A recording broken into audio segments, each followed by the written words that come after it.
اعمال کی اصلاح کرم سے کر دے۔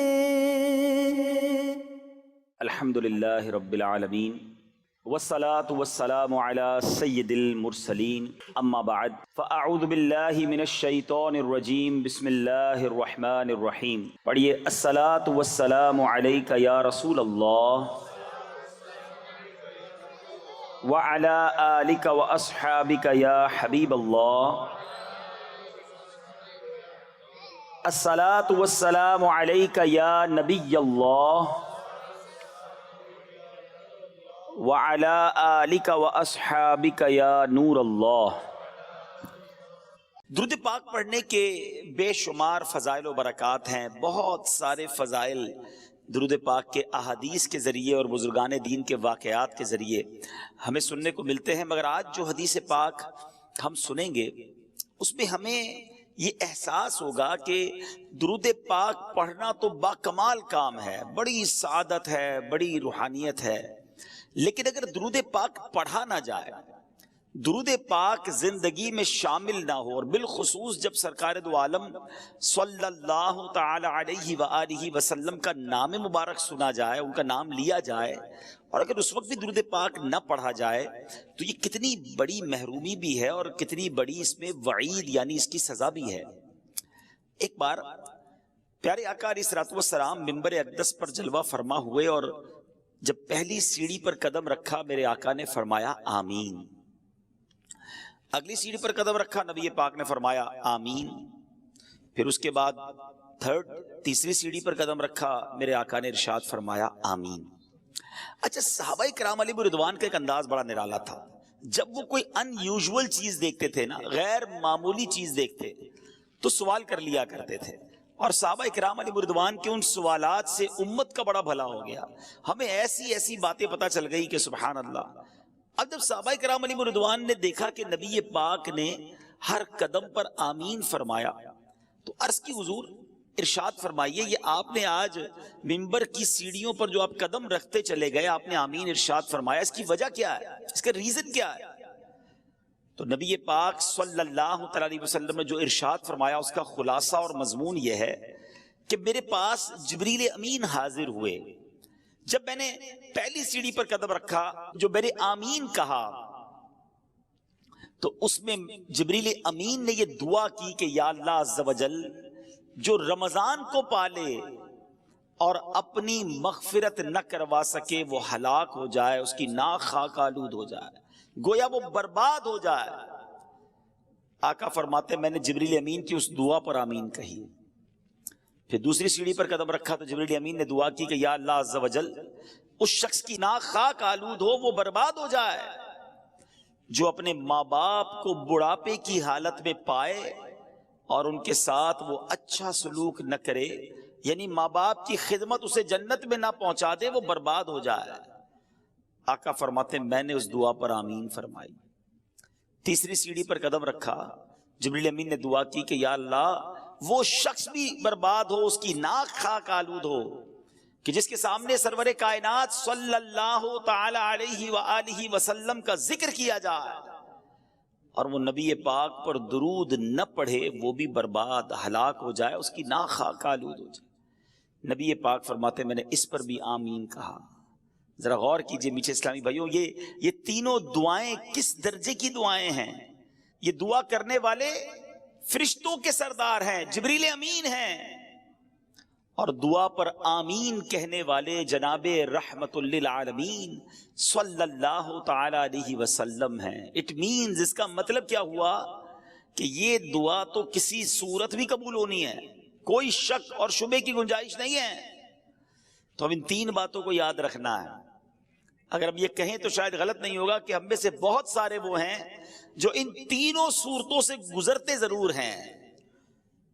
رمضان آنے والا ہے اور اس سے پہلے کئی رمضان گزارے ہم نے، اگر رمضان مل گیا اور اس رمضان میں مغفرت نہ کروا سکے تو پھر بربادی مقدر ہے۔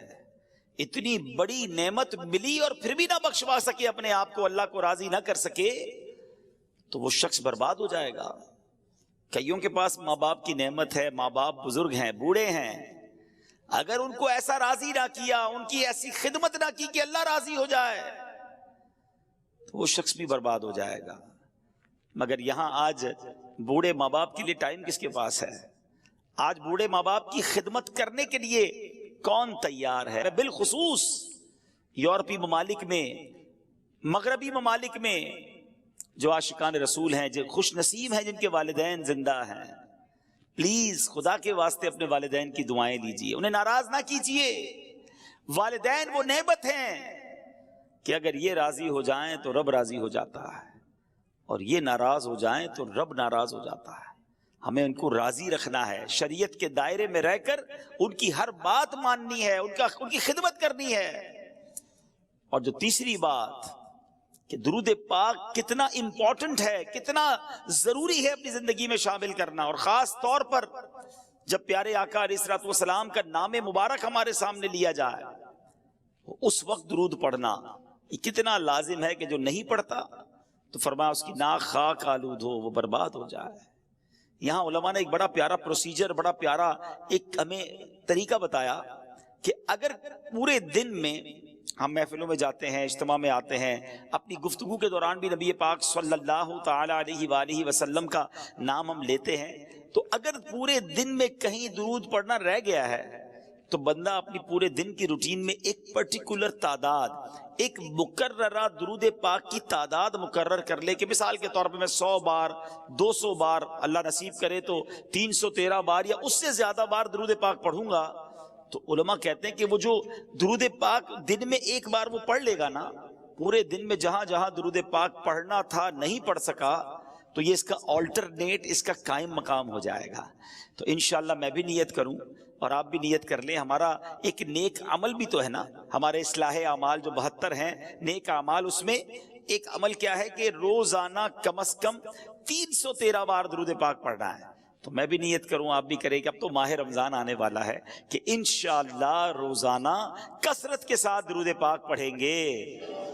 آئیے ایک بار محبت کے ساتھ بآواز بلند درود پاک پڑھ لیں۔ صلو علی الحبیب صلی اللہ تعالی علی محمد صلی اللہ علیہ وسلم۔ کعبے کے بدر الدجا تم پہ کروڑوں درود، طیبہ کے شمس الضحا تم پہ کروڑوں درود، تم سے جہاں کا نظام تم پہ کروڑوں سلام، تم پہ کروڑوں ثنا، تم پہ کروڑوں درود۔ میرے میٹھے اسلامی بھائیوں، ماہ رمضان یہ رب کا احسان ہے، یہ ایک ایسی عظیم نعمت ہے کہ جس کے بارے میں شاید بہت سارے لوگ اویئر نہیں ہیں، جانتے نہیں ہیں۔ اس کے روزے، اس کی تراویح، اس کی عبادت یہ کتنے بڑے ثواب کو لاتی ہے، کتنی بڑی برکتیں لاتی ہے۔ ایک واقعہ آپ کو سناتا ہوں۔ حضرت سفیان ثوری رحمۃ اللہ تعالی علم فقہ اور علم حدیث کے بہت بڑے امام ہیں، 99 صدی ہجری میں پیدا ہوئے، بڑے متقی، پرہیزگار، عبادت گزار اور اپنے زمانے کے امام المسلمین تھے۔ ایک مرتبہ حضرت سفیان ثوری رحمۃ اللہ تعالی کو 3 سال مکہ مکرمہ میں قیام کی سعادت نصیب ہوئی۔ فرماتے ہیں مکہ مکرمہ میں ایک شخص تھا، وہ روزانہ دوپہر کے وقت حرم شریف میں آتا، طواف کعبہ کرتا، 2 رکعت واجب الطواف ادا کرتا، پھر مجھے سلام کرتا اور اپنے گھر چلا جاتا۔ اس کا روزانہ کا یہ معمول تھا کہ وہ آتا، طواف کرتا، نفل پڑھتا، مجھے سلام کرتا، چلا جاتا۔ مجھے اس نیک بندے سے بڑی محبت ہو گئی۔ ایک بار یوں ہوا کہ وہ سخت بیمار ہو گیا۔ حضرت سفیان ثوری کہتے ہیں میں اس کی عیادت کے لیے گیا، تیمارداری کے لیے گیا، اس کی حالت نازک تھی۔ اس نے مجھے وصیت کی کہ جب میں فوت ہو جاؤں تو آپ مجھے اپنے ہاتھوں سے غسل دیجئے گا، میری نماز جنازہ ادا کیجئے گا اور مجھے تنہا مت چھوڑیے گا، ساری رات میری قبر کے پاس تشریف فرما رہیے گا اور منکر نکیر کی آمد کے وقت مجھے تلقین فرمائیے گا۔ بڑی کمال کی یہ وصیت تھی، اور چونکہ آپ کو اس شخص سے بڑا پیار ہو گیا تھا، دل میں جگہ بن گئی تھی، تو آپ نے اس کی بات جو ہے وہ ایکسپٹ کر لی کہ ٹھیک ہے میں اس وصیت پر عمل کروں گا۔ اب آئیے لگے ہاتھوں یہ بھی سن لیں کہ تلقین کیا ہوتی ہے۔ یہ کمال کا ایک طریقہ ہے اور بہت سو کو شاید نہیں پتا ہوتا، اور یہ احادیث میں یہ طریقہ ملتا ہے کہ تلقین کا معنی ہے، میننگ آف تلقین نصیحت کرنا، سکھانا، کسی کو ٹرین کرنا، سکھانا۔ جب میت کو قبر میں اتارا جاتا ہے، مٹی ڈال دی جاتی ہے، اس وقت کوئی شخص قبر کے سرہانے کھڑے ہو کر میت اور اس کی ماں کا نام لے کر پکارتا ہے، یعنی یا فلاں بن فلانا، ٹھیک ہے نا. مثال کے طور پہ کسی کا نام اگر اختر ہے اور والدہ کا نام آمنہ ہے تو یا اختر بن آمنہ پکارے گا. مردہ اس کی آواز تو سنتا ہے مگر جواب نہیں دے گا. اس کے بعد تلقین کرنے والا دوبارہ پکارے گا، یا اختر بن آمنہ، جو بھی نام ہوگا اس کا. اس بار مردہ اس کی آواز سن کر سیدھا بیٹھ جاتا ہے. تلقین کرنے والا تیسری بار یوں پکارے گا، یا فلاں بن فلانا. اس بار مردہ اس شخص سے کہتا ہے مجھے تلقین کر، اللہ پاک تجھ پر رحم فرمائے. اچھا، وہ تلقین کرنے والا مردے کا جواب نہیں سنتا، لیکن یہ قبر میں ہو رہا ہوتا ہے.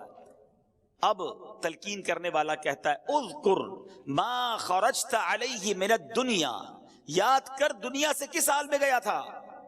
شہادت اللہ الہ الا اللہ وان محمدا عبدہ ورسولہ، تو گواہی دیتا تھا کہ اللہ پاک کے سوا کوئی عبادت کے لائق نہیں اور محمد صلی اللہ تعالی علیہ وسلم اللہ کے بندے اور رسول ہیں. وَأَنَّكَ رَضِيتَ بِاللَّهِ رَبًّا وَبِالْإِسْلَامِ دِينًا وَبِمُحَمَّدٍ نَبِيًّا وَبِالْقُرْآنِ إِمَامًا. تو اللہ پاک کے رب ہونے پر، اسلام کے دین ہونے پر، محمد صلی اللہ تعالی علیہ وسلم کے نبی ہونے پر اور قرآن کے امام ہونے پر راضی تھا. یعنی اب قبر کے پاس کھڑے رہ کے کوئی شخص یہ کہے تو مردہ قبر میں سن رہا ہوتا ہے. اللہ اکبر. جب تلقین کرنے والا مردے کو یہ بتاتا ہے نا تو حدیث پاک میں آتا ہے منکر نکیر یعنی قبر میں سوال پوچھنے والے فرشتے ایک دوسرے کا ہاتھ پکڑ کر کہتے ہیں چلو اب ہم اس کے پاس کیا بیٹھیں، لوگ تو اس کو دلیل سکھا چکے ہیں، اس کو جواب پتا چل گئے ہیں. اللہ اکبر. مرنے والے پر یہ کام کرنا، یہ تلقین کرنا بڑا احسان ہے. اگر تھوڑا سا وقت نکال کر تلقین کرنے سے مرنے والا سوالات قبر سے بچ جاتا ہے تو تلقین کرنے میں ہرگز سستی نہیں کرنی چاہیے. یاد رہے کہ یہ تلقین جو ہے عربی زبان میں ہی ہوگی، تو یہ یاد کر لیں. اللہ کرے کہ ہمارے بچے بھی یاد کر لیں تو ہمارے انتقال ہونے کے بعد قبر میں جائیں تو کوئی سرہانے کھڑے ہو کر اگر یہ تلقین کر دیتا ہے اور مردے کا بھلا ہو جاتا ہے تو سبحان اللہ، یہ تو بہت بڑا احسان ہے اس پر. اچھا، یہ یاد رہے کہ ایک تو تلقین عربی میں ہوگی اور مرنے والے کے ساتھ اس کی ماں کا نام لینا ہے. اگر والدہ کا نام نہیں پتا تو تمام انسانوں کی والدہ حضرت حوا رضی اللہ تعالی عنہا کا نام لینا ہے.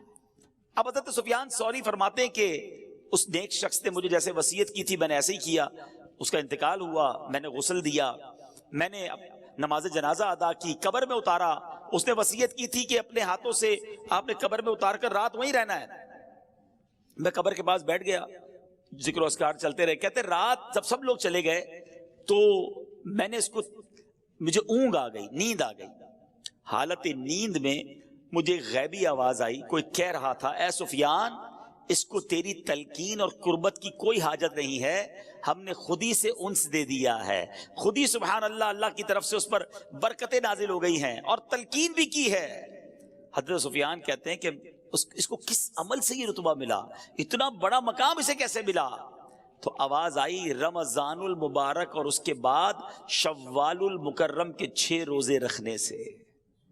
حضرت سفیان ثوری فرماتے ہیں اس ایک رات میں 3 مرتبہ میں نے یہ خواب دیکھا، میں رحمت مغفرت دوزخ سے آزادی کا سائل ہوں، میں رحمت مغفرت دوزخ سے آزادی کا سائل ہوں، ماہ رمضان کے صدقے میں فرما دے کرم مولا، براعت دے عذاب قبر سے، نارے جہنم سے، ماہ شعبان کے صدقے میں کر فضل و کرم مولا. نہیں درکار وہ خوشیاں جو غفلت کا بنے ساما، عطا کر اپنی الفت اپنے پیارے کا تو غم مولا.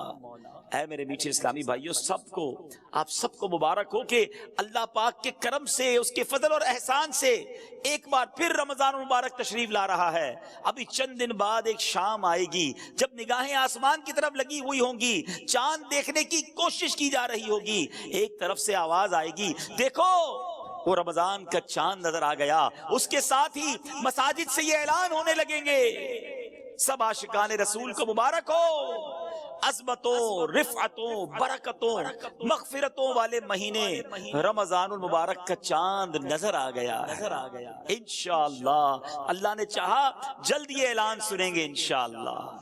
مرحبا صد مرحبا، پھر آمد رمضان ہے، کھل اٹھے مرجھائے دل، تازہ ہوا ایمان ہے، یا خدا ہم عاصیوں پر یہ ایک بڑا احسان ہے، زندگی میں پھر عطا ہم کو کیا رمضان ہے۔ اے میرے میٹھے اور محترم اسلامی بھائیوں، رمضان کی عظمت سمجھیے، رمضان کا مقام سمجھیے، یہ مہینہ رب کریم کی بارگاہ میں کس قدر بڑا مرتبہ رکھتا ہے۔ ہمیں شاید بہت سارے ناظرین کو یہ تو پتا ہے، قرآن کی یہ آیت بھی سنی ہوگی، شہر رمضان الذی انزل فیہ القرآن، رمضان کا مہینہ جس میں قرآن اترا۔ مگر شاید بہت سارے ناظرین کو یہ نہیں پتا کہ اللہ کریم نے جو 4 بڑی آسمانی کتابیں اس دنیا میں نازل فرمائیں، تورات، زبور، انجیل اور قرآن، سبحان اللہ، میرے آقا علیہ الصلوۃ والسلام فرماتے ہیں کہ حضرت ابراہیم کے صحیفے رمضان کی پہلی رات نازل ہوئے، تورات شریف رمضان کی 7ویں رات نازل ہوئی، انجیل شریف رمضان مبارک کی 14ویں رات نازل ہوئی، اور ابن ابی شیبہ کی روایت میں ہے کہ زبور شریف رمضان المبارک کی 6 تاریخ کو نازل ہوئی، سبحان اللہ، اور شب قدر کو سبحان اللہ رب قرآن مجید جو ہے اس کو نازل کیا گیا۔ تو اے میرے میٹھے اسلامی بھائیوں، آپ ذرا غور کیجئے کہ 4 بڑی آسمانی کتابیں جو ہیں وہ اللہ کریم نے پورے سال میں جو مہینہ پسند فرمایا وہ رمضان کا مہینہ ہے، اور قرآن جو رب کا کلام، آخری کلام، سرچشمہ ہدایت جو ہے وہ میرے آقا علیہ الصلوۃ والسلام کے قلب منور پر 23 سال کے عرصے میں درجہ بدرجہ اور جو سمجھیے کہ وقفے سے وہ جبریل امین لاتے رہے، وہ نازل ہوا۔ تو اے میرے میٹھے اسلامی بھائیوں، ذرا غور کیجئے اس مہینے کا مقام کیسا ہے، یہ کتنی بڑی اللہ کی مہربانی ہے کہ رب کریم، بس اب اللہ سے دعا کرتے ہیں کہ یا اللہ یہ چند دن بھی خیر سے نکل جائیں، ہمیں خیر کے ساتھ، عافیت کے ساتھ ماہ رمضان عطا بھی فرما، اور اس مہینے میں خوب روزے رکھنا، تراویح پڑھنا اور عبادتیں کرنا نصیب فرما۔ میرے میٹھے اسلامی بھائیوں، سرکار غوث اعظم پیران پیر شیخ عبد القادر جیلانی رضی اللہ تعالیٰ عنہ کیا خوب فرماتے ہیں۔ رمضان میں کتنے حروف ہیں؟ را، میم، ضاد، الف اور نون۔ غوث پاک کتنی پیاری تفصیل بیان کرتے ہیں کہ را سے مراد رضوان اللہ یعنی رضا الہی ہے، میم سے مراد محابات اللہ عن العصاة یعنی اللہ پاک کی گناہ گاروں پر رحمت اور مہربانی فرمانا ہے۔ لفظ رمضان میں جو تیسرا حروف ضاد ہے اس سے مراد ضمان اللہ یعنی اللہ پاک کی امان ہے۔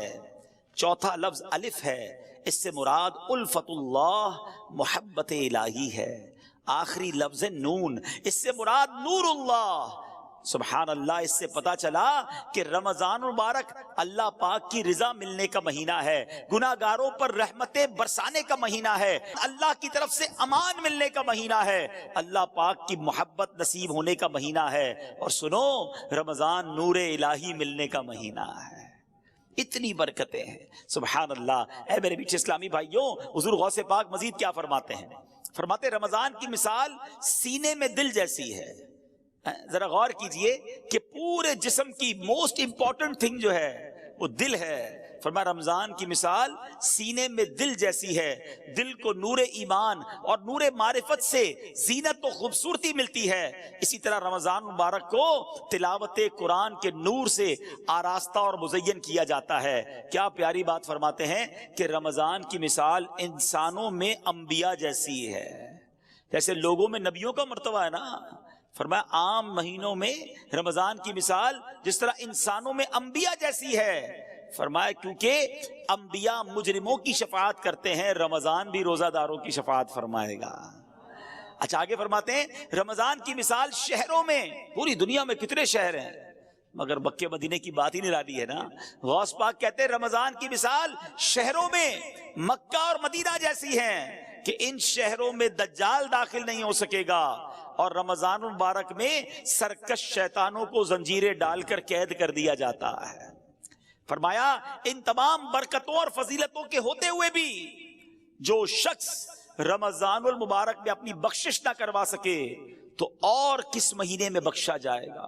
پھر کون سا وقت آئے گا جب بخشش ہوگی؟ ہر مسلمان کو چاہیے اس ماہ مقدس میں خوب توبہ کرے، اس سے پہلے کہ توبہ کا دروازہ بند کر دیا جائے۔ ہر مسلمان کو چاہیے کہ اس ماہ مبارک میں کثرت کے ساتھ گریہ و زاری کرے، اس سے پہلے کہ رحمت کا وقت گزر جائے۔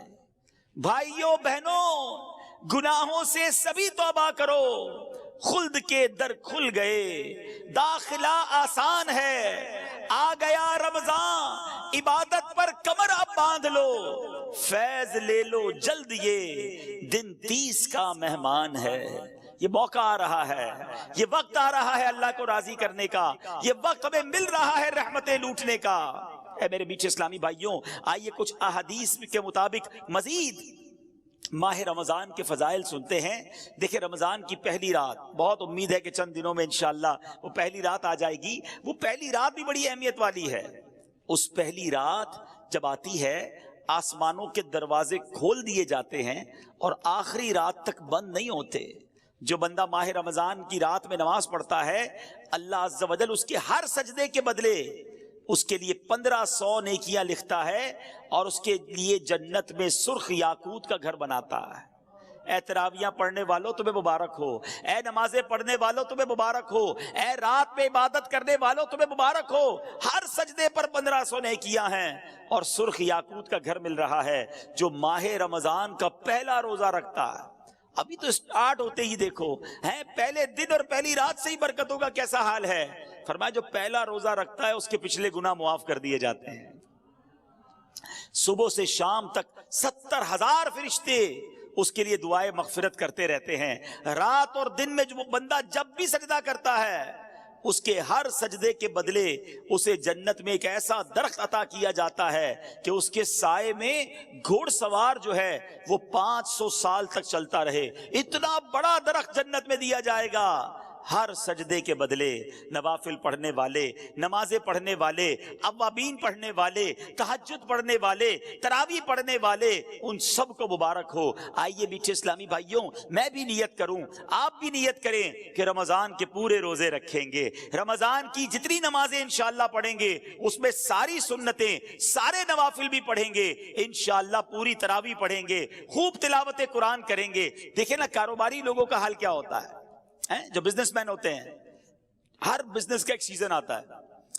گرمیوں میں کولر والے کہتے ہیں ہمارا سیزن آیا ہے، ایئر کنڈیشن والے کہتے ہیں ہمارا بڑا سیزن آیا ہے، پنکھے والے بڑے مصروف ہو جاتے ہیں، برف والوں کا کام چمک جاتا ہے، وہ کہتے ہیں وقت آیا ہے کمانے کا۔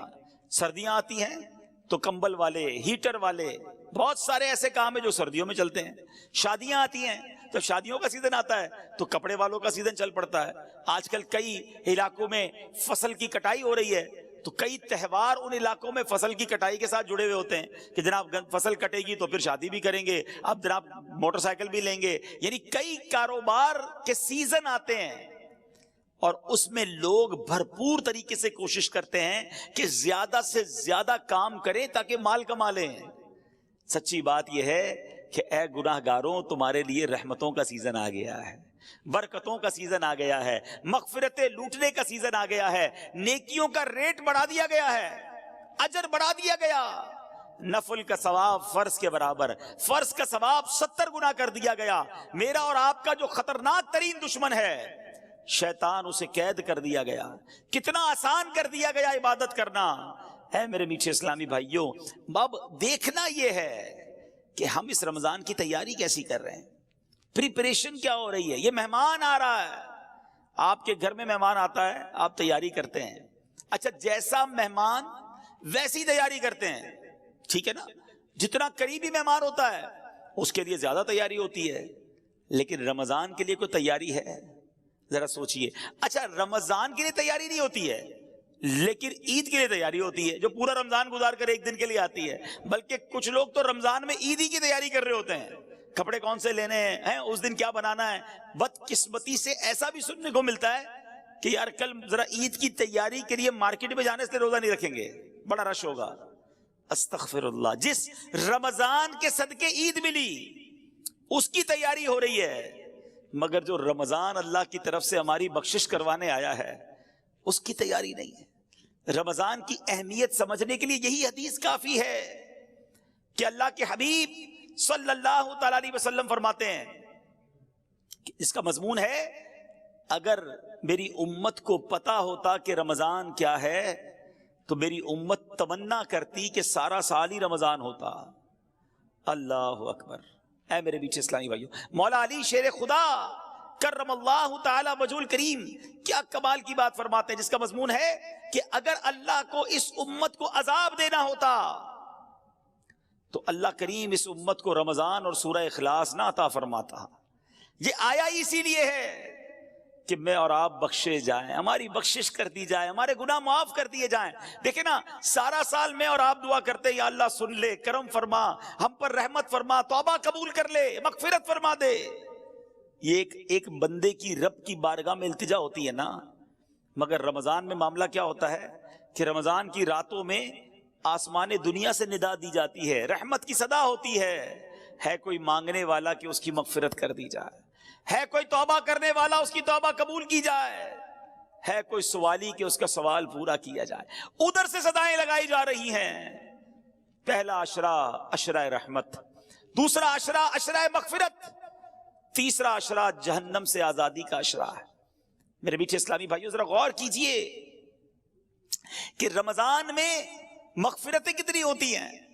احادیث میں مضمون ملتا ہے کہ روزانہ افطار کے وقت 10 لاکھ گناہ گاروں کو جہنم سے آزاد کر دیا جاتا ہے، ڈیلی، روزانہ. فرمایا کہ جب رمضان میں جمعے کا دن آتا ہے، جمعرات کی رات اور جمعے کے دن ہر لمحے 10 لاکھ بخشے جا رہے ہیں.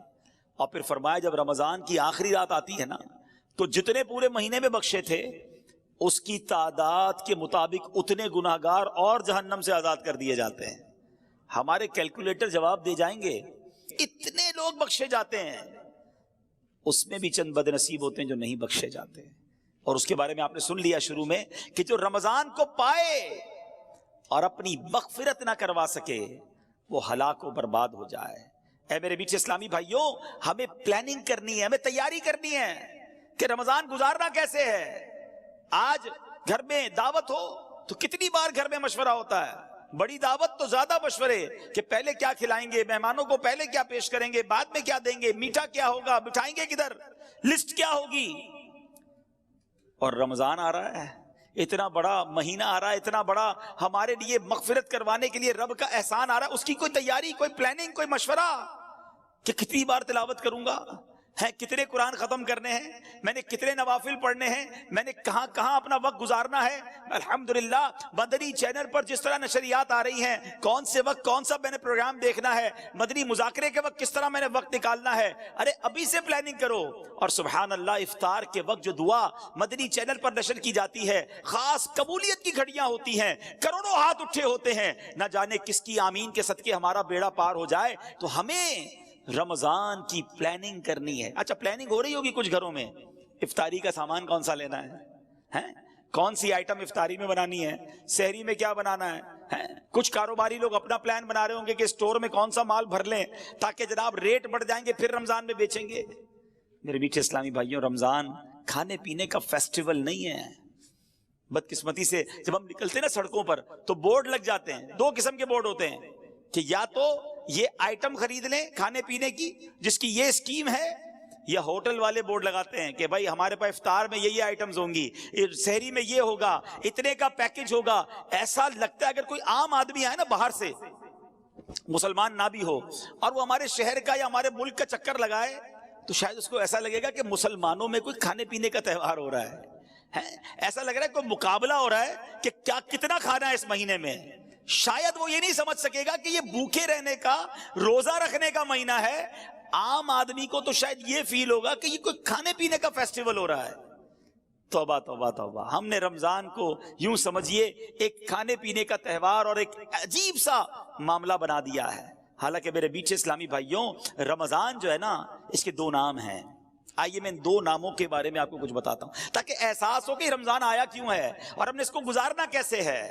ماہ رمضان کا ایک نام ہے ماہ صبر اور دوسرا نام ہے مواسات کا مہینہ۔ اچھا صبر کا مہینہ، چلیں یہ تو سمجھ آتا ہے کہ کھانے پینے اور ہر وہ چیز جس سے روزہ ٹوٹ جاتا ہے اس سے صبح سے شام تک صبر کیا جاتا ہے، اس لیے اسے ماہ صبر کہتے ہیں۔ ماہ مواسات کہنا تو اس کا مواسات کس کو کہتے ہیں؟ ہمدردی اور غم خواری کا مہینہ، بھلائی کا مہینہ۔ چونکہ رمضان میں سارے مسلمانوں سے خاص کر قریبی رشتہ داروں سے بھلائی کرنے میں زیادہ ثواب ہے، اس لیے اسے ماہ مواسات کہتے ہیں۔ علماء کرام نے روزہ فرض ہونے کی حکمتوں میں ایک حکمت یہ بھی بیان فرمائی کہ روزہ جو ہے نا بیسیکلی فقر و فاقے کا عملی طور پر احساس دلاتا ہے۔ پریکٹیکلی پتا چلتا ہے کہ فقر کی زندگی کیسی ہے، فاقے کی زندگی کیسی ہے، یعنی غربت کیا ہے۔ کسی کے گھر میں روز فاقے چل رہے ہیں، یہ آپ کو اور مجھے کیسے پتا چلے گا کہ فاقے میں بندہ کیسا ہوتا ہے، غربت اور فقیری میں کیسا ہوتا ہے؟ اب جب بندہ روزہ رکھتا ہے اور بھوکا ہوتا ہے، بھوک لگتی ہے، پیاس لگتی ہے اور روزانہ روزے رکھ رہا ہے، اب اسے احساس ہوتا ہے کہ میں تو کچھ افطار میں جا کے کھا لیتا ہوں مگر غریب کئی ایسے ہیں جو ساری زندگی اسی طرح گزار رہے ہیں، فقیری میں گزار رہے ہیں، فقر و فاقے میں گزار رہے ہیں۔ اللہ اکبر، جب بندہ اس طرح خود بھوک کو دیکھتا ہے تو اب بھوکوں کی مدد کرنے کا جذبہ بڑھتا ہے، غریبوں کی خیر خواہی کا جذبہ بڑھتا ہے۔ یہ بیسیکلی روزے کی ایک حکمت علماء نے بیان کی۔ اعلیٰ حضرت امام اہل سنت کے والد محترم مولانا نقی علی خان رحمۃ اللہ تعالی کیا فرماتے ہیں کہ ایک شخص تھا، اسے صدقہ خیرات کا بڑا شوق تھا، خدا میں بہت خرچ کرتا، جو پیسے ہاتھ میں آتے خرچ کر دیتا۔ اس کے رشتہ داروں کو وہ بڑا برا لگتا تھا کہ یہ پیسے بچاتا ہی کوئی نہیں ہے، ہم جو پیسے آتے ہیں اللہ کی راہ میں بانٹ دیتا ہے۔ اس کو اس کے رشتہ داروں نے بند کر دیا، قید کر دیا، کھانا پینا بھی نہیں دیا، گویا اس کو قید کی اور بھوک کی سزا دی۔ کچھ دنوں بعد وہ بعد آیا، جب اس کو اس قید سے نکالا کہ اب شاید صحیح ہو گیا ہوگا، اب اتنا خرچہ نہیں کرے گا اللہ کی راہ میں، وہ جیسے ہی باہر آیا، باہر آتی اس نے اور صدقہ و خیرات کرنا شروع کر دیا۔ تو رشتہ داروں نے کہا تمہیں سمجھ نہیں آئی، قید سے سبق نہیں ملا؟ کہتا واقعی سبق ملا، پہلے تو پیسے بانٹتا تھا، بھوک نہیں دیکھی تھی، قید نہیں دیکھی تھی، تنگی نہیں دیکھی تھی، اب اندر بند ہوا تو پتا چلا بھوک کیا چیز ہے، غربت کیا چیز ہے، تو اب تو میں اللہ کی راہ میں مزید خرچ کروں گا۔ اچھا، اس سے ایک اور بات سیکھنے کو ملی کہ روزے کی حکمت یہ ہے کہ ہم بھوکے رہیں۔ اب ادھر تو حال یہ ہے کہ بندہ سحری میں اس لیے زیادہ کھاتا ہے کہ شام تک بھوکا رہنا ہے، شام کو اس لیے زیادہ کھاتا ہے کہ سارا دن بھوکا رہا تھا، اتنی ساری آئٹمیں کہ جو پورے سال میں نہیں کھائی تھی۔ کچھ لوگوں کا تو رمضان میں وزن بڑھ جاتا ہے، ارے اللہ کے بندو روزے رکھنے تھے، تراویح پڑھنی تھی، یہ تو یعنی اتنا کھایا۔ اچھا پھر 10-15 رمضان کے بعد آپ چیک کر لیں، ہاسپٹل میں لائن لگی ہوتی ہے، کسی کو ڈائریا ہو رہا ہے، کسی کا پیٹ خراب ہو گیا ہے، کسی کا گلا خراب۔ اچھا 4-5-6 رمضان کے بعد آپ کو تراویح کے اندر کھانسیوں کی آوازیں آنا شروع ہو جائیں گی۔ کیوں؟ روزانہ افطار میں سموسے کھانے ہیں، روزانہ تلی ہوئی 4 قسم کی آئٹمیں کھانی ہیں، کچھ تو ہماری افطاری کی واجبات ہیں، یہ نہیں ہوگی تو لگتا ہے افطاری نہیں ہوگی۔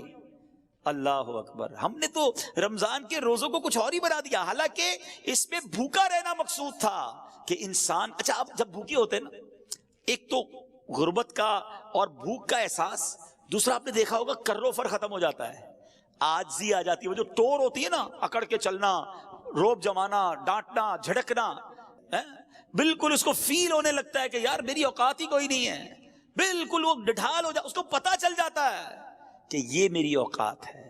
عاجزی سے، انکساری سے، محبت سے لوگوں سے بات کریں۔ اور ہم سب جب بھوکے دسترخوان پر بیٹھتے ہیں تو احساس ہوتا ہے کہ یار بھوک کیا چیز ہے۔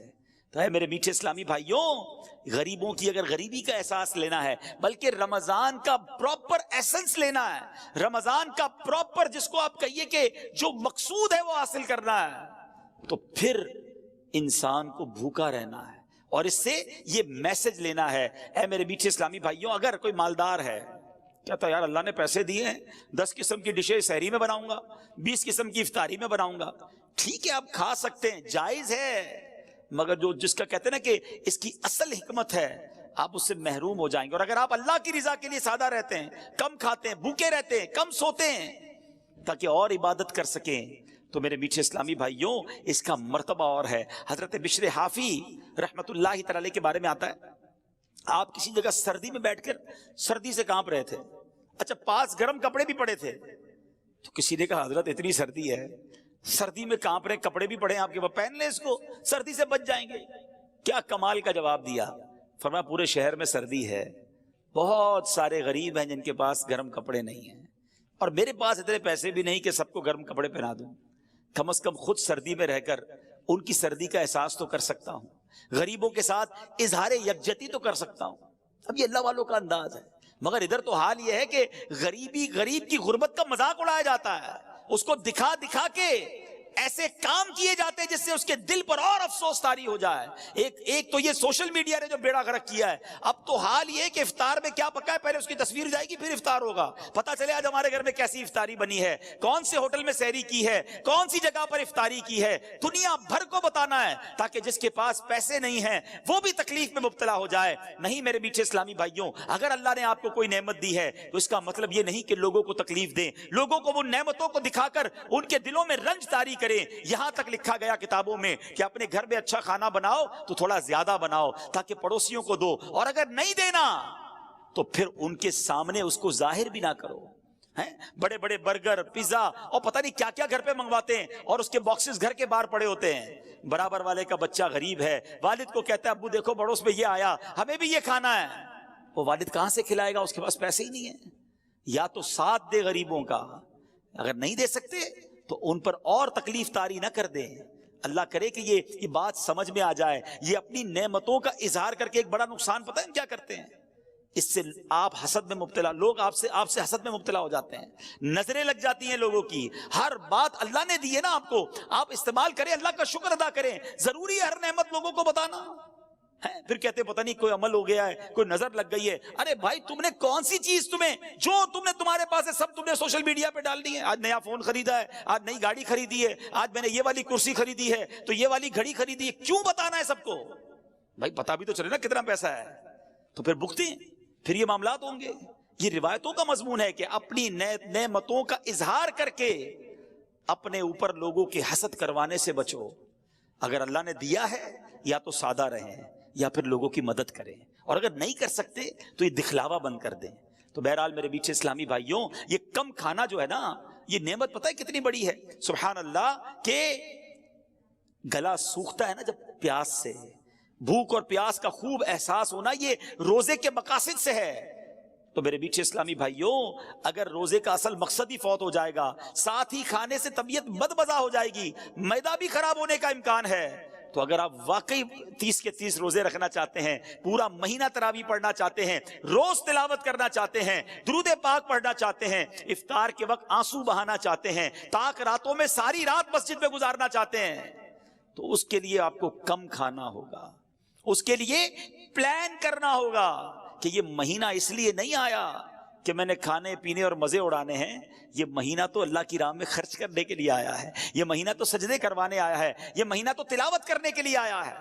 تو پھر انشاءاللہ اگر آپ کی پلاننگ ہوئی تو آپ اللہ نے چاہا خوب برکتیں لوٹ سکیں گے. اب میں ایک اور بات آپ کو بتاؤں, ایک مسلمان یہ بھی تو چاہتا ہے نا کہ اس کو یہ پتا چلے کہ نبی پاک علیہ الصلوۃ والسلام رمضان کیسے گزارتے تھے, پیارے آقا کا رمضان کیسا ہوتا تھا. آؤ میں آپ کو بتاتا ہوں کہ جن کے صدقے رمضان ملا ہے, جن کے صدقے قرآن ملا ہے, بلکہ صحیح بات تو یہ ہے کہ اللہ کے نبی کے صدقے ہی ہمیں رب کا راستہ ملا ہے. انہوں نے ہی ہمیں ایمان کی دولت سے نوازا ہے. وہ کتنا پیارا نعت کا شعر ہے نا کہ تیرے صدقے میں آقا, تیرے صدقے میں آقا سارے جہان کو دین ملا. میرے آقا کے صدقے میں سارے جہان میں یہ دین پھیلا ہے. وہ آقا رمضان کیسے گزارتے تھے؟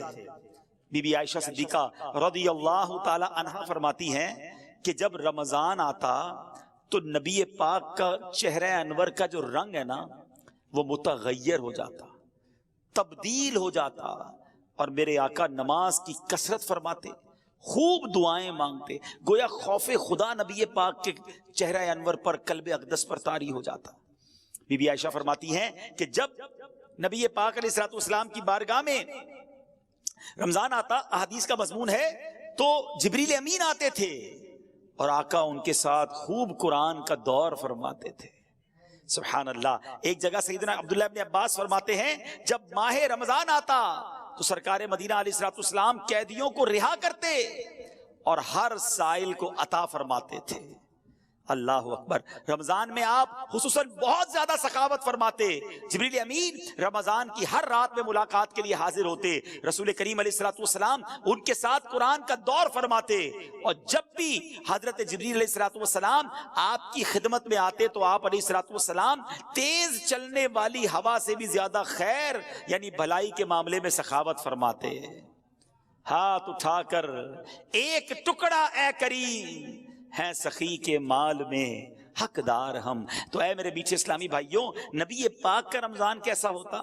تلاوت قرآن والا، دعاؤں والا، سجدوں والا۔ ایک جگہ فرماتی بی بی عائشہ صدیقہ رضی اللہ تعالیٰ عنہ کہ میرے آقا رمضان میں بستر پر تشریف نہ لاتے، یعنی رات عبادتوں میں گزرتی تھی، کم آرام ہوتا تھا۔ ادھر تو ایسے بھی کئی لوگ ملتے ہیں جو سارا دن ہی سوتے رہتے ہیں، نمازیں قضا کر دیتے، بھائی روزہ رکھا ہے، معاذ اللہ ثم معاذ اللہ۔ نماز بھی پڑھنی ہے، عبادت بھی کرنی ہے، روزہ بھی رکھنا ہے، اور انشاءاللہ عبادت بھی خوب کرنی، ثواب کمانا ہے۔ تو بہرحال میرے بیچ اسلامی بھائیوں، پیارے آقا کا رمضان دعاؤں کے ساتھ، گر گڑا کر نمازوں کے ساتھ، تلاوت قرآن کے ساتھ، اور پھر ہم نے سنا کہ سخاوت کے ساتھ، تیز آندھی سے چلنے والی ہوا سے بھی زیادہ میرے آقا سخاوت فرماتے۔ اب ہم نے کیا کرنا ہے؟ ہم نے بھی ان اعمال کی نیت کر لینی ہے۔ تو پہلی نیت یہ کرتے ہیں انشاءاللہ کہ رمضان کے پورے روزے رکھیں گے، پوری تراویح پڑھیں گے، ارے ہر سجدے پر 1500 نیکیاں، جنت میں یاقوت کا گھر، جنت کا درخت۔ جو 8 رکعتیں پڑھ کے تراویح چھوڑ کے جاتے ہیں، سوچو کتنی نیکیاں چھوڑ گئے۔ 12 رکعتیں پڑھ کے نکل جاتے، ذرا سوچے کتنی نیکیاں چھوڑ گئے، کتنے جنت کے محل تم سے چلے گئے، کتنے خزانے چھوڑ دیے تم نے۔ 3 روزہ تراویح پڑھتا ہوں، کیوں؟ باقی دن تو پھر کاروبار کرنا ہے۔ اگر کوئی 3 روزہ، 5 روزہ، 7 روزہ ختم قرآن میں تراویح پڑھ لیتا ہے، ٹھیک ہے اگر وہ صحیح طریقے سے پڑھتا ہے، لیکن بقیہ دنوں کی تراویح معاف نہیں ہوئی ہے، وہ بھی پڑھنی ہے۔ روزانہ 20 تراویح پڑھیں گے انشاءاللہ، آخر رمضان تک پڑھیں گے انشاءاللہ۔ اب آتے سخاوت کی طرف۔ سبحان اللہ، اس مہینے میں خوب اللہ کی راہ میں خرچ کریں، اور جب بھی اللہ کی راہ میں خرچ کریں نا، پہلے تو یہ ذہن بنا لیں، یہ جو ہوتا ہے نا کہ یار اب خرچ کریں گے تو کم ہو جائے گا، کیلکولیٹر تو یہی کہتا ہے، ہمیشہ یاد رکھیں۔ 1 لاکھ روپے ہیں، 5000 دے دیے تو کیلکولیٹر تو بتائے گا 95,000 رہ گئے، لیکن انشاءاللہ میرے آقا کیا فرماتے ہیں وہ میں آپ کو بتاتا ہوں۔ نبی پاک علیہ الصلوۃ والسلام فرماتے ہیں، جس کا مضمون ہے کہ میں اللہ کی قسم کھا کر کہتا ہوں، اللہ کی راہ میں خرچ کرنے سے مال کم نہیں ہوتا۔ تو یہ طے ہو گیا کہ بے شک دنیا کا حساب کچھ اور کہے، مصطفیٰ کریم علیہ الصلوۃ والسلام فرما رہے ہیں تو یہ مال ملٹی پلائی ہوگا، یہ بڑھے گا۔ اچھا ایسا نہیں ہے کہ اس کی مثالیں ہمارے ساتھ نہیں ہیں، جو حلال کماتا ہے، پوری زکوٰۃ دیتا ہے، اس سے پوچھو ہر سال اس کی زکوٰۃ بڑھتی چلی جاتی ہے۔ کیسے بڑھتی ہے بھائی؟ زکوٰۃ بڑھنے کا مقصد کیا ہوا؟ آپ کا مال بھی تو بڑھ گیا نا۔ تو اللہ کی راہ میں خرچ کرنے سے مال کم نہیں ہوتا، اور بالخصوص زکوٰۃ۔ اگر زکوٰۃ آپ پر واجب ہے، آپ صاحب استطاعت ہیں، اور وہ جو تمام زکوٰۃ کی شرائط ہیں، اس کے بعد اب زکوٰۃ دینے کا وقت آ گیا، خدا را پوری زکوٰۃ دیں۔ میں جو اب جملہ کہنے جا رہا ہوں یہ بڑے درد دل کے ساتھ کہہ رہا ہوں کہ بدقسمتی سے جس طرح دکھنے کو ملتا ہے کہ شاید 5-7% لوگ پورے پاکستان میں یا دنیا میں دیکھیں تو 10% ہوگا یا 5-7% ہی ہوگا کہ رمضان کے علاوہ نماز پڑھتے ہیں، لیکن ایسا ہی لگتا ہے کہ شاید اتنی ہی پرسنٹیج پوری زکوٰۃ دیتی ہے، ورنہ لوگ اب زکوٰۃ بھی نہیں دیتے۔ حالانکہ احادیث میں زکوٰۃ کو مال کا میل قرار دیا گیا، یہ جس مال میں مل جائے گا نا اس مال کو بھی برباد کر دے گا، لیکن آج خیال ہی نہیں ہے۔ یا تو زکوٰۃ دینا بڑا بھاری پڑتا ہے، یہ چند 100 ہزار اور لاکھ والے شاید زکوٰۃ دے دیتے ہوں، لیکن جب یہ زکوٰۃ لاکھوں اور کروڑوں میں پہنچتی ہے نا تو اب شیطان دل پکڑ لیتا ہے، اتنے پیسے زکوٰۃ میں دے دے گا۔ اللہ اکبر، یہ 10 لاکھ کی زکوٰۃ دینے والا جو گھبرا رہا ہے، یہ اللہ کا بندہ کیوں نہیں سوچتا کہ اللہ نے 4 کروڑ دیے تو 10 لاکھ بنی ہے نا، تمہیں تو شکر ادا کرنا چاہیے تھا۔ میں یہاں ایک مشورہ دیتا ہوں کہ جب بھی اللہ کی راہ میں خرچ کرنے کی باری آئے نا، زکوٰۃ دینے کی باری آئے، صدقہ دینے کی باری آئے، تو خرچ بھی کرو اور اللہ کا شکر بھی ادا کرو کہ یا اللہ تیری مہربانی، تو نے دینے والا بنایا، مانگنے والا نہیں بنایا۔ تمہیں دیتے وقت بھاری پڑتا ہے، شکر ادا کرو اللہ نے دینے والا بنایا ہے۔ پوری زکات ادا کریں اور زکات بڑھ کر اور ادا کریں، صدقہ اور خیرات بھی کریں، لیکن یہاں دل پر بھار پڑ جاتا ہے۔ یہی تو امتحان ہے۔ سخی اللہ کو پسند ہے، یاد رکھیے گا میٹھے اسلامی بھائیوں، احادیث میں یہ مضمون ملتا ہے کہ سخی اللہ کے قریب، جنت کے قریب، لوگوں کے قریب ہوتا ہے اور دوزخ سے دور ہوتا ہے، اور جو بخیل ہوتا ہے نا، کنجوس، فرمایا وہ اللہ سے بھی دور، بندوں سے بھی دور، جنت سے بھی دور ہوتا ہے، دوزخ کے قریب ہوتا ہے۔ اپنے دل سے پوچھو کدھر ہے؟ سخاوت والی سائیڈ پر ہے یا بخل والی سائیڈ پر، کنجوسی والی سائیڈ پر ہمارا دل ہے؟ تو ہے میرے میٹھے اسلامی بھائیوں، ماہ رمضان یہ اللہ کی راہ میں خرچ کرنے کا مہینہ ہے، اور اگر آپ کی زکوٰۃ ادا ہو بھی جائے اور مزید نیکیاں کمانے کا موقع ملے نا تو اور خرچ کر دینا، جاتا کوئی نہیں ہے۔ ہاں، بڑی پیاری ایک حدیث پاک ہے جس کا مضمون ہے گن گن کر خرچ نہ کرو ورنہ وہ رب کریم بھی تمہیں گن گن کر عطا فرمائے گا۔ ارے اللہ جب دیے جا رہا ہے تو آپ خرچ کریں، اور یہ خرچ کرتے وقت اگر یہ مائنڈ سیٹ بن جائے نا، ذہن بن جائے کہ یہ میرے جیب سے نکل کر جہاں میرے ہی اکاؤنٹ میں رہا ہے، ہاں میرے ہی انشاءاللہ آخرت کے اکاؤنٹ میں جمع ہو رہا ہے، تو پھر دینے میں غم نہیں آئے گا۔ کوئی ایسا بندہ دیکھا ہے آپ نے کہ آپ کو ملے یار آج بہت موڈ آف ہے، کیوں بھائی؟ وہ لاکھ روپے جیب میں پڑے تھے، آتے آتے اپنے اکاؤنٹ میں ڈلا کے آ گیا ہوں۔ تو آپ کہیں گے کیا ہو گیا بھائی؟ جیب میں تھے، آپ کے اکاؤنٹ میں چلے گئے، ٹینشن کس بات کی ہے؟ تو بالکل ایسا ہی ہے، آپ نے جب بھی اللہ کی راہ میں خرچ کرنا ہے نا، کسی غریب کی مدد کرنی ہے، کسی رشتہ دار کی مدد کرنی ہے، کوئی مسجد میں چندہ دینا ہے، کوئی نیکی کا کام، واٹ ایور آپ نیکی کا کام کریں، فوراً سوچ لیں یہ میرے اکاؤنٹ میں ڈپازٹ ہو گیا ہے، اور ایسے اکاؤنٹ میں جمع ہوا ہے جہاں سے کوئی چھین بھی نہیں سکتا۔ ہاں، حدیث قدسی ہے، اللہ فرماتا ہے اے ابن آدم اپنا مال میرے پاس جمع کروا دے، نہ جلے گا، نہ ڈوبے گا، نہ چوری ہوگا، یعنی نہ کم ہوگا۔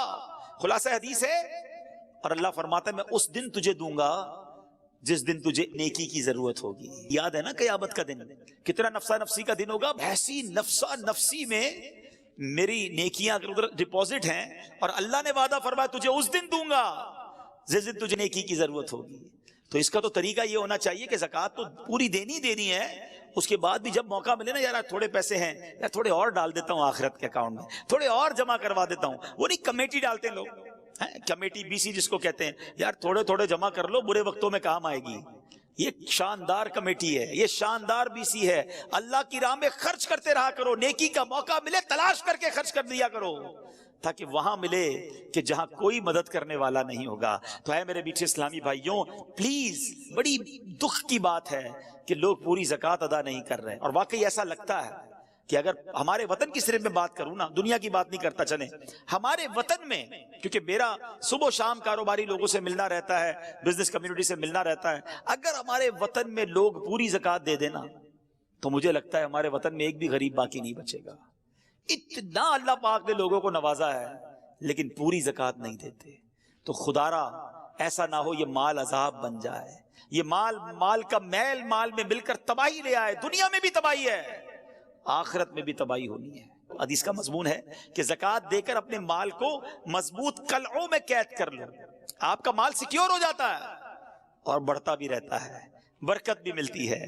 تو آئیے نیت کریں۔ اچھا، اسلامی بہنیں بھی مجھے سن رہی ہوں گی، سونا ہوتا ہے، زیور ہوتے ہیں، زکوٰۃ نہیں دیتی ہیں، اور پھر یہ کہتی ہیں ہم کماتی تھوڑی ہیں، یہ سونا عذاب بنا دیا جائے گا۔ روایتوں کا مضمون ہے کہ اسی سے عذاب دیا جائے گا، اس شخص کو آگ کا انگارہ بنا دیا جائے گا کہ جو سونے کی زکوٰۃ نہیں دیتا۔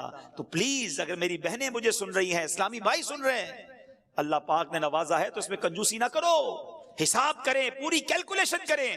اگر آپ کو نہیں پتا تو معلومات کریں، علماء سے رابطہ کریں، آ جائیں کسی عالم دین کے پاس اور بتائیں کہ میرے پاس یہ سب کچھ ہے، اس پر کتنی زکوٰۃ ہے مجھے بتائیے، اور پوری زکوٰۃ ادا کریں۔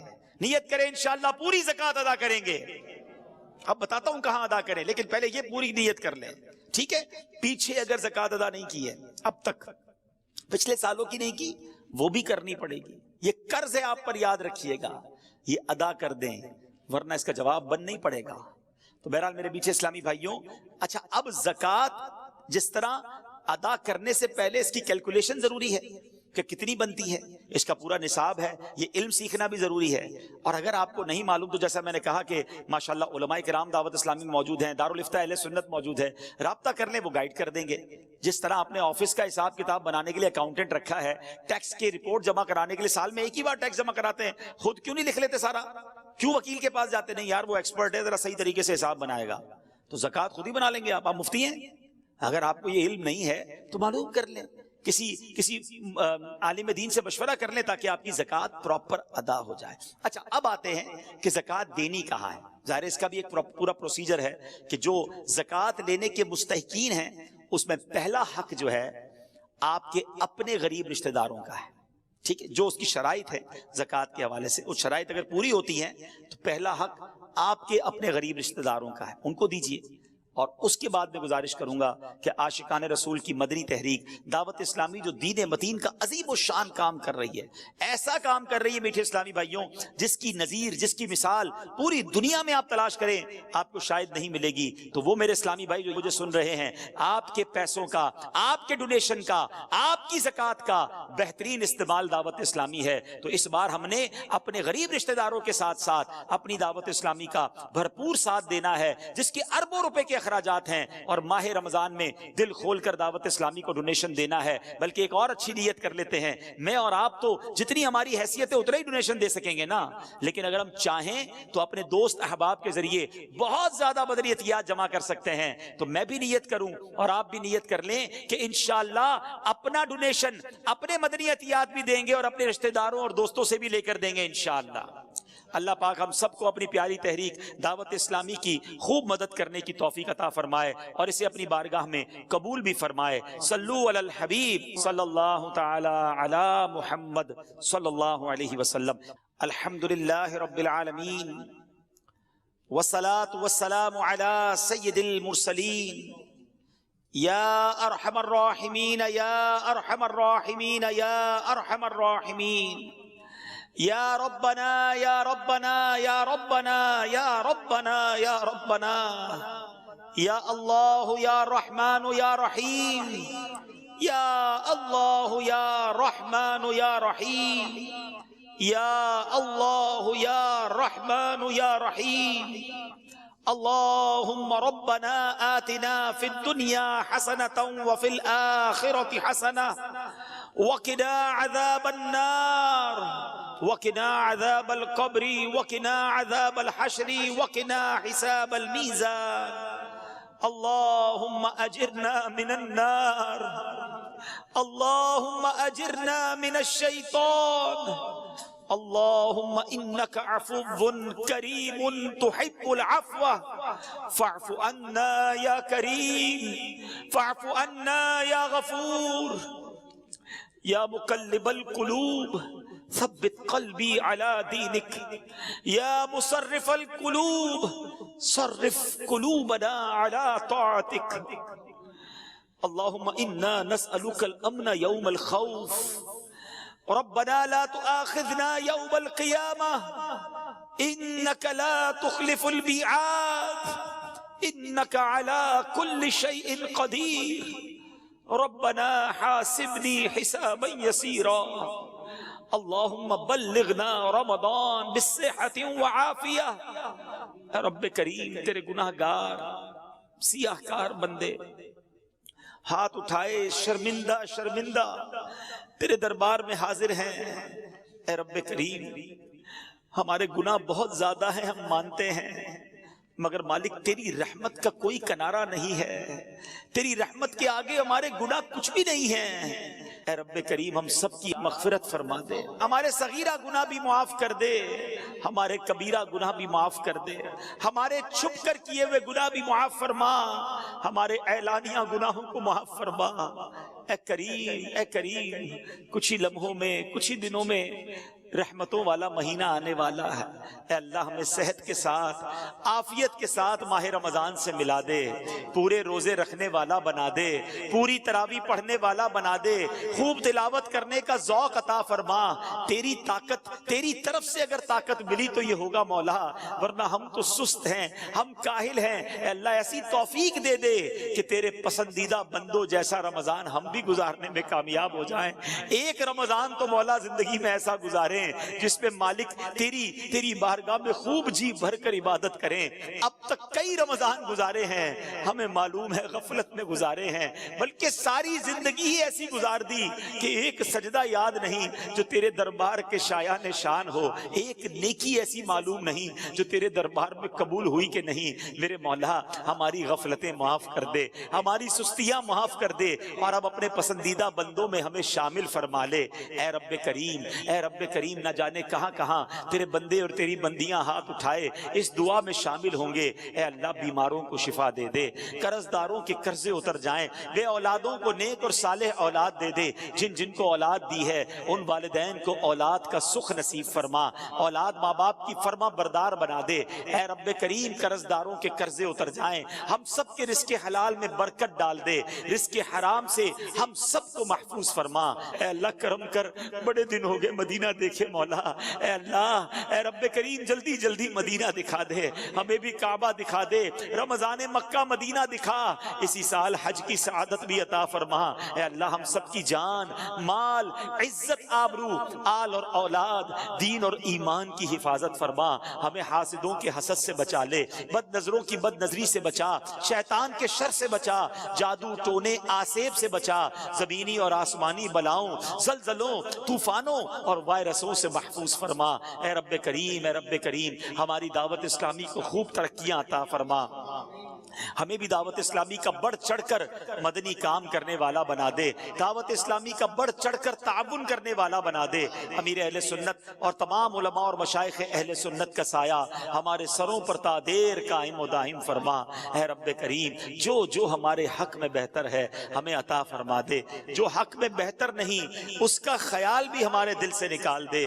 میں کیوں کہوں مجھ کو یہ عطا ہو وہ عطا ہو، میں کیوں کہوں مجھ کو یہ عطا ہو وہ عطا ہو، وہ دو کہ ہمیشہ میرے گھر بھر کا بھلا ہو، مٹی نہ ہو برباد پس مرگ الہی، جب خاک اڑے میری مدینے کی ہوا ہو، جب خاک اڑے میری مدینے کی ہوا ہو۔